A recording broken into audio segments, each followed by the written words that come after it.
তো দেখো বন্ধুরা, হাজবেন্ড ব্রেকফাস্টে আজ ফলাহার করবে, তাই এই ফল কেটে নিয়েছি। এখানে আছে তালশাঁস, এখানে আছে আম, এটা লিচু, এটা ভেতরে আছে শসা, আর এটা আছে পাকা পেঁপে। ভেবো না এগুলো একসঙ্গে খাবে, 9টার সময় খানিক খাবে, দিয়ে রেখে দেবে, এয়ারটাইট কন্টেনারে করে দেবো। তারপরে ওই 11টা নাগাদ বাকিটা আবার খাবে। একসঙ্গে কি কেউ এত ফল খেতে পারে না। তো খেপে খেপে খাবে, তাহলে পেটটাও ভরা থাকবে আর স্বাস্থ্যের পক্ষেও ভালো আর কি। একসঙ্গে না খাওয়াই ভালো। তো চলো দেখতে থাকো। আমার হাজবেন্ড এখন অফিস বেরিয়ে যাচ্ছে। এমনি সময় অফিসের গাড়িতেই যায়, কিন্তু আজ কার নিয়ে বেরোচ্ছে। এই যে চলে গেল, দুর্গা দুর্গা। দেখো বন্ধুরা, রোজ টিফিনে কি খাবো এই চিন্তা করি। তো তাই আজকে একটু নতুনত্ব, মানে কোনো তরকারি দিয়ে কিছু খাবো না, একটু ভেজ পোলাও বানিয়ে নিয়েছি। ঘরে একটুখানি পনির রাখা ছিল আর সবজি ছিল, কিছু ফ্রোজেন মটরশুঁটি ছিল। তো এটা দিয়ে ভেজ পোলাও বানিয়ে নিয়েছি। এটাই আজ ব্রেকফাস্টে হেলদি খাবার হয়ে যাবে। পনির আছে, ক্যারট আছে, পিস আছে, মানে মটরশুঁটি আছে, একটু কাজু বাদাম দিয়েছি। কেমন হয়েছে জানিও। আর এটা আমি এখন দুধ জাল দিচ্ছি, দুধ ফুটছে। আর এখনও আমার গ্যাস পরিষ্কার হয়নি, তাই এই নোংরাগুলো, এটা বানালাম তো, এরপরে গ্যাসটা পরিষ্কার করব। তো লুকটা কেমন হয়েছে তোমরা অবশ্যই কিন্তু কমেন্ট বক্সে কমেন্ট করে জানাবে। তো দেখো বন্ধুরা, কিছুদিন হলেও একটা খুব প্রবলেমে ভুগছি, সেটা হচ্ছে আমাদের এসিটা না একদম ঠান্ডা হচ্ছে না। মানে বেশ দেখছি যত টেম্পারেচারে দিচ্ছি ঠান্ডাটা কম হচ্ছে। তো আরবান কোম্পানি থেকে এসির মেকানিককে বুক করা হয়েছিল, ওনারা এলেন। ওনারা এসে এই মেশিনটার দ্বারা চেক করে বললেন, আমরা ভেবেছিলাম গ্যাস শেষ হয়ে গেছে, গ্যাস ওকেই আছে। তো দেখো, মেয়েকে ঘুম থেকে উঠিয়ে দিয়েছি, এখন বিছানাটা পরিষ্কার করে নিচ্ছি, কারণ ও যতক্ষণ ঘুমিয়ে থাকে বিছানাটা যত পরিষ্কার করতে পারি না। হাজবেন্ড তো অনেক সকালে উঠে গেছে, আমিও উঠে গেছি, ও শুয়ে থাকে বলেই বিছানাটা পরিষ্কার করতে পারি না। এখন আস্তে আস্তে করে, যেহেতু এসিতে রাতে শোয়া হয়, তিনজনার তিনটে বেডশিট যেগুলো আছে আর কি, সেগুলো ভাঁজ করে নিচ্ছি আস্তে আস্তে করে। এই যে দেখো, এটা আমি গায়ে দিই প্রথমে, এটাই আমারটাই তুলেছি। আমি আমারটা প্রথমে ভাঁজ করে নিচ্ছি, তারপরে একে একে হাজবেন্ডের, মেয়েটা সবের ভাঁজ করে নেব আর কি। তারপরে বালিশগুলো ঠিকঠাক করে বিছানাটা একটু ঝেড়ে টেরে একদম টান টান করে বিছানার চাদরটা পেতে নেব। ঘর দুয়ারগুলো না অগোছালো হয়ে থাকলে ভালো লাগে না। যতটুকু পারি করবার চেষ্টা করি, একার ঘর তো সব সময় সবটা পেরে ওঠা হয় না। কোনো সময় খুব আলিস্যি লাগে, তখন আর কিছুই করতে মন যায় না। আসলে মেয়ের তো তবু এখন একটু সামার ভ্যাকেশন আছে, আমি একটু ফুরসত পাচ্ছি। সকালে টিফিনটা ভোরবেলা উঠে বানানোর ঝামেলাটা থাকে না। কিন্তু দাদার তো অফিস তো থাকি, দাদার তো রান্না করেই দিতে হয়। দাদা 8টার মধ্যে লাঞ্চ বক্স প্যাক করে নিয়ে চলে যায়। তো একে একে দেখো আস্তে আস্তে করে সব চাদরগুলো ভাঁজ হয়ে যাচ্ছে আমার সুন্দর করে। করি না যখন কিন্তু যখন করি না, খুব মন দিয়ে করি, একদম নিট অ্যান্ড ক্লিনভাবে করবার চেষ্টা করি। মানে ওই যা হোক মা করে দিলাম অমনি আমার ঠিক পোষায় না আর কি। তো চলো আস্তে আস্তে পাঁচ বালিশগুলো সেট করে নেব, মাথার বালিশগুলো সেট করে নেব, দিয়ে বিছানাটা ঝেড়ে টেরে আদার্স কাজগুলো আমি করতে যাব। তো চলো, ব্লগটা যদি আমার ভালো লেগে থাকে একটা করে কিন্তু লাইক করে দিও প্লিজ, হ্যাঁ। আর পারলে একটু কমেন্টও করো, তাহলে বুঝবো কে কোথা থেকে দেখছো, ঠিক আছে?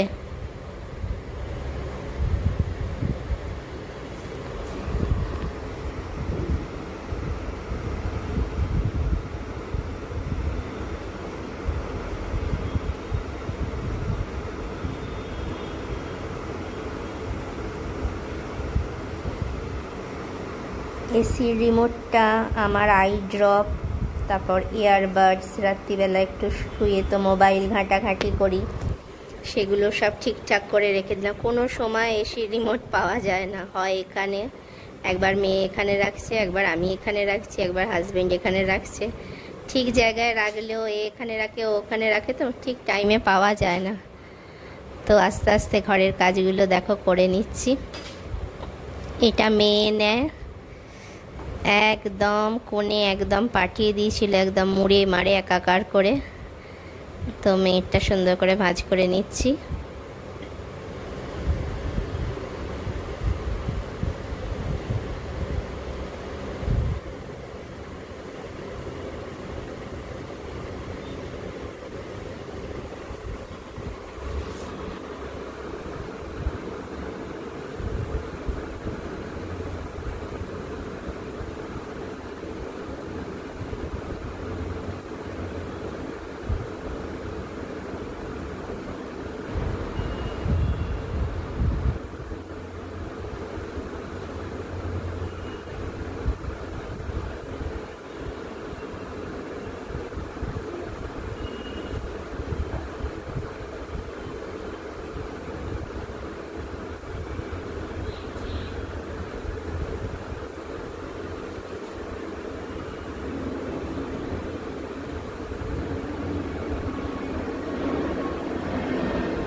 তো দেখো বন্ধুরা, আলু ফুলকপি পনিরের তরকারিটা টকবক করে ফুটতে আরম্ভ করে দিয়েছে।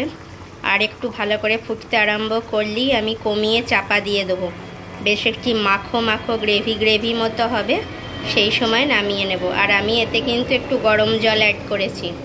তোমাদের যদি সময় থাকে একটু গরম জল অ্যাড করলে তরকারিটার টেস্ট খুব ভালো হয়।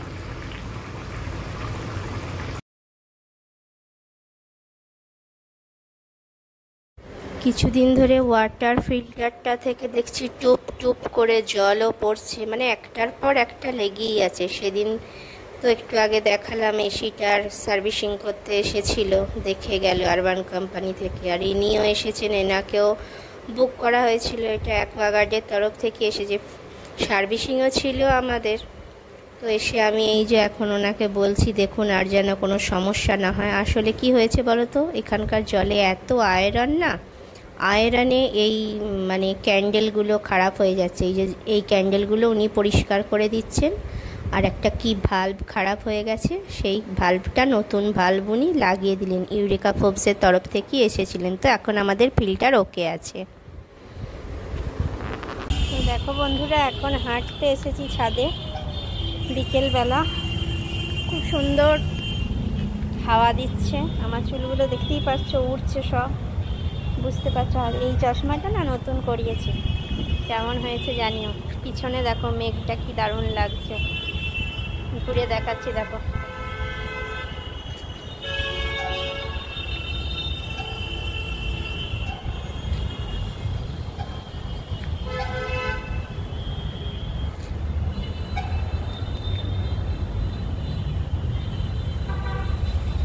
চলো রাস্তাটা দেখাই, ছাদ থেকে রাস্তাটা কি দারুণ লাগে দেখো, ব্যাক ক্যামেরায় দেখাচ্ছি।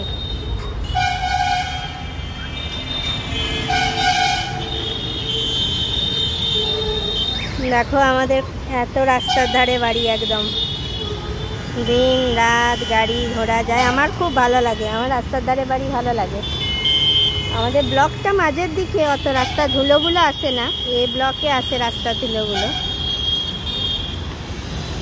কি ভালো লাগছে না বন্ধুরা বলো। দেখো একজন মহিলা ছাদে হাঁটছে, জুম করে দেখাচ্ছি দেখো। এই যে ইনি ছাদে হাঁটাহাঁটি করছেন। এই যে রাস্তাটা পুরো কলকাতার বাস যাচ্ছে, নীল হলুদ বাস।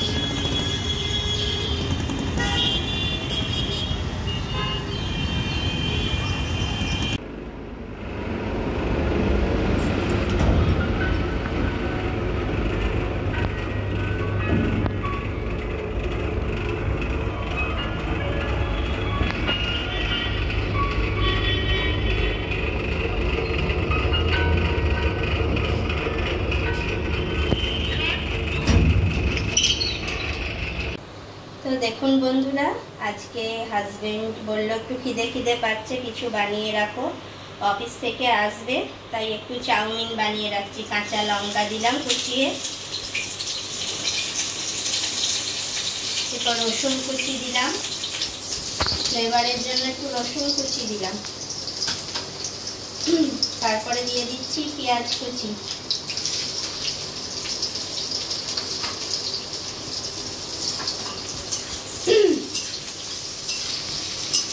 তাহলে কাঁচা লঙ্কা কুচি দিলাম, রসুন কুচি দিলাম, পেঁয়াজ কুচি দিলাম। অনেকে রসুনটা দেয় না, আমি দিই, বেশ একটা চাইনিজ ফ্লেভার আছে আর কি, ভালো লাগে আমার, ওরাও পছন্দ করে। আর আমি একটু না আলু ভাজা দিই, ঘরোয়া পদ্ধতিতে বানানো তো, আলু ভাজাটা দিলে বেশ ভালো লাগে।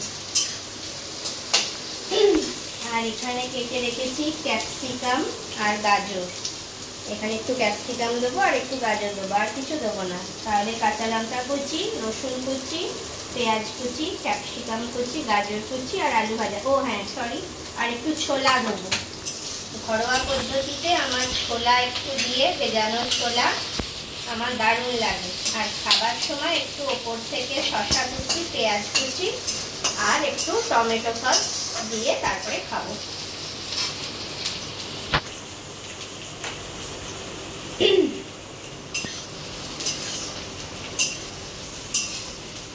তো চলো পেঁয়াজটা ভাজা ভাজা হতে থাক, একটু ভাজা হয়ে গেলে তখন ক্যাপসিকাম আর এই গাজরটা অ্যাড করবো। তো চলো দেখতে থাকো। তো দেখো বন্ধুরা, আমি গাজর আর ক্যাপসিকাম অ্যাড করেছি, ছোলাটাও অ্যাড করে দিয়েছি। এবার চাউমিনটা দেখো বেশ ঝরঝরে হয়েছে, ছাড়া ছাড়া অ্যাড করে দিচ্ছি।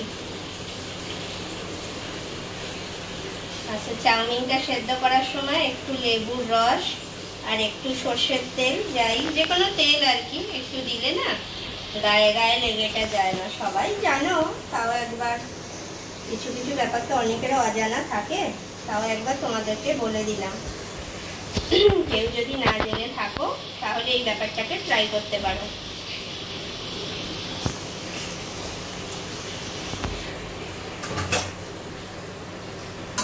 এরপরে একটু নাড়িয়ে নেবো, আর আমরা একটু হলুদ দিই, হ্যাঁ চাউমিনে অল্প হলুদ দিলে বেশ দেখতে ভালো লাগে।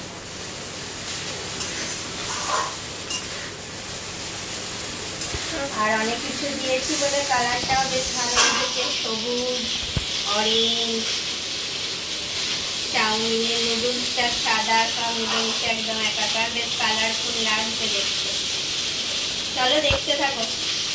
তো দেখো বন্ধুরা, আমার আর মেয়ের চাউমিন নিয়ে নিয়েছি সন্ধেবেলা খাবার জন্য। হাজবেন্ডটা তুলে রেখেছি, হাজবেন্ড যখন আসবে হাজবেন্ডেরটা দিয়ে দেবো। কেমন লুকটা হয়েছে সবাই একটু প্লিজ কমেন্ট করে জানিও, ঠিক আছে? চলো দেখতে থাকো।